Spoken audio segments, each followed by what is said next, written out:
Fundamental of nursing का मैं अगला टॉपिक के बारे में बात करूंगा। रोगी का डिस्चार्ज की प्रक्रिया क्या है। रोगी का जब अस्पताल में इलाज चलता है, इलाज के बाद रोगी का स्वास्थ्य में जब धीरे धीरे सुधार होने लगता है और रोगी इस हद तक सुधार हो जाता है कि रोगी को अब घर भेजा जा सकता है, तो उस समय रोगी को घर भेजने से पहले रोगी को शारीरिक और मानसिक रूप से तैयार किया जाता है, क्योंकि इलाज के समय रोगी बहुत दिनों तक अस्पताल में रह जाता है और अस्पताल में रह जाने के बाद उसका जो मानसिक जो लगाव होता है अस्पताल से थोड़ा सा बढ़ जाता है, क्योंकि वहाँ पर उनको अच्छी देखभाल होता है, अच्छी स्वास्थ्य सेवा मिलता है। लेकिन जब स्वास्थ्य में सुधार हो जाता है तो उनको घर भेजना पड़ता है, उनको डिस्चार्ज करना पड़ता है। तो डिस्चार्ज करने से पहले उनको शारीरिक और मानसिक रूप से तैयार किया जाता है। इस प्रक्रिया को हम लोग डिस्चार्ज प्रक्रिया कहते हैं।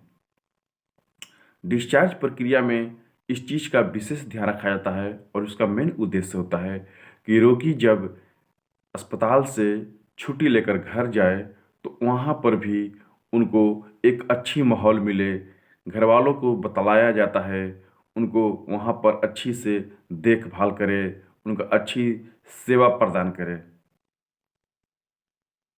और वहाँ पर भी उनको शारीरिक और मानसिक रूप से उनका ध्यान रखे और माहौल वहाँ पर भी ऐसा बना के रखे कि पेशेंट को किसी भी प्रकार की परेशानी न हो। अस्पताल में छुट्टी लेने का विभिन्न प्रकार की प्रक्रिया होती है,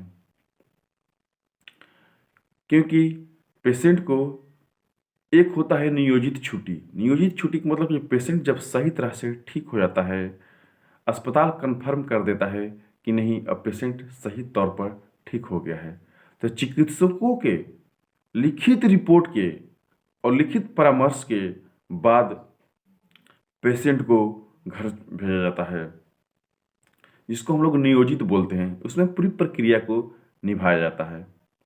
दूसरी होता है रेफरल। रेफरल के मीन्स कि इलाज के लिए जब पेशेंट को एक अस्पताल से दूसरे अस्पताल में भेजा जाता है, विशेष इलाज के लिए जब पेशेंट को एक अस्पताल से दूसरे अस्पताल में भेजा जाता है तो उसे रेफरल डिस्चार्ज बोलते हैं। एक होता है यूनिट डिस्चार्ज। यूनिट डिस्चार्ज के मीन्स स्थानांतरण, जिसको हम लोग बोलते हैं transfer. Transfer discharge. Transfer discharge में क्या होता है कि एक ही अस्पताल में, सेम अस्पताल में जब एक यूनिट से दूसरे यूनिट में जब भेजा जाता है तो उसको हम लोग बोलते हैं स्थानांतरण डिस्चार्ज। इन सभी में कुछ ना कुछ प्रक्रिया होती है डिस्चार्ज के लिए। इन सब प्रक्रियाओं को जब किया जाता है तो उसको हम लोग डिस्चार्ज बोलते हैं। डिस्चार्ज करते समय कुछ ना कुछ प्रक्रिया होता है जिसको आपको पूरा करना होता है। डिस्चार्ज करने से पहले चिकित्सकों को परामर्श लेना बहुत ज़रूरी है।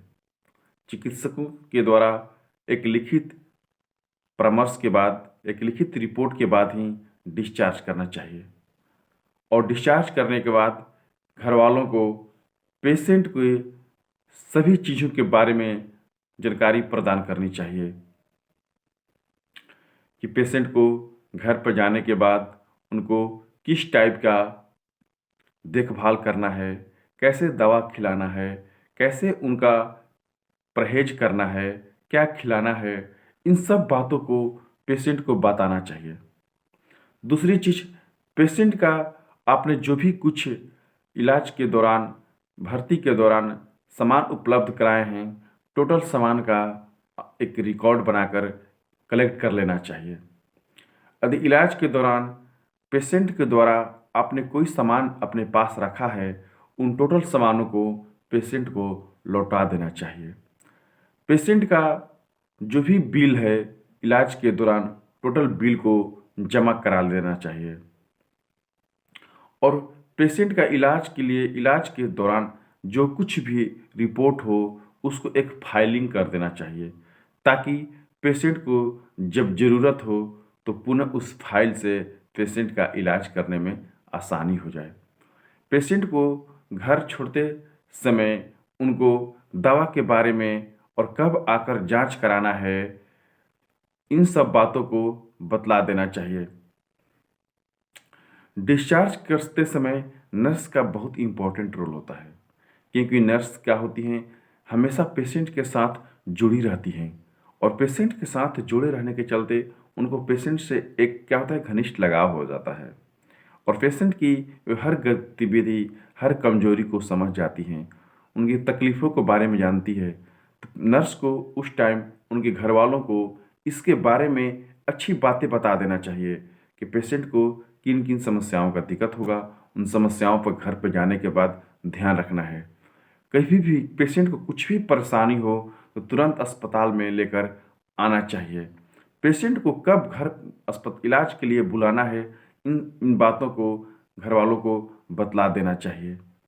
और पेशेंट का जो कुछ भी मेडिसिन है, जो कुछ भी उनकी परेशानी होती है इलाज के समय और घर पर जाते समय, इन सब बातों को घर वालों को बता देना चाहिए कि घर वाले इन छोटी छोटी बातों को पर ध्यान रखें, ताकि पेशेंट को कभी भी हालत में कोई दिक्कत हो, स्वास्थ्य में किसी भी प्रकार की परेशानी हो तो तुरंत अस्पताल में लाएं और पुनः उनका इलाज कराएं, ताकि पेशेंट को किसी भी प्रकार का भविष्य में कोई कष्ट न हो। इन बातों पर ध्यान रखना चाहिए डिस्चार्ज करते समय नर्स को।